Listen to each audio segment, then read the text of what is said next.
Clearfield Trust Co. v. United States 318 U.S.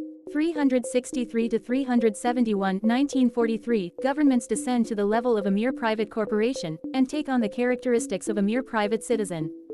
Where private corporate commercial paper, Federal Reserve notes, and securities checks is concerned. For purposes of suit, such corporations and individuals are regarded as entities entirely separate from government.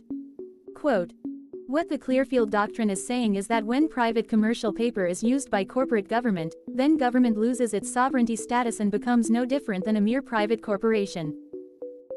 As such, government then becomes bound by the rules and laws that govern private corporations, which means that if they intend to compel an individual to some specific performance based upon its corporate statutes or corporation rules, then the government, like any private corporation, must be the holder in due course of a contract or other commercial agreement between it and the one upon whom demands for specific performance are made.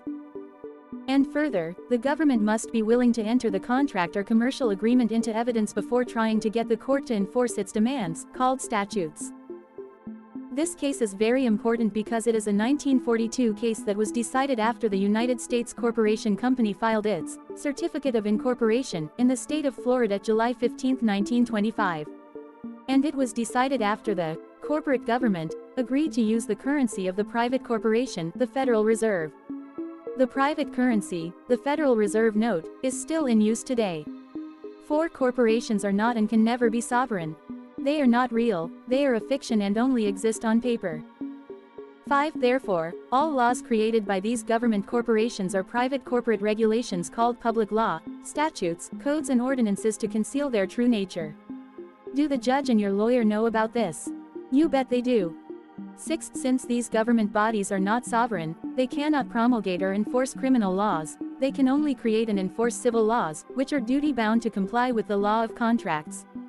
The law of contracts requires signed written agreements and complete transparency. Did you ever agree to be arrested and tried under any of their corporate statutes? For that matter, did you ever agree to contract with them by agreeing to be sued for violating their corporate regulations?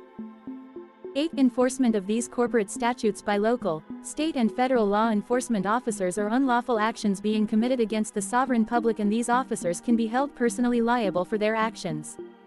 Bond v. U.S. 529 U.S. 334 2000 and Colton v.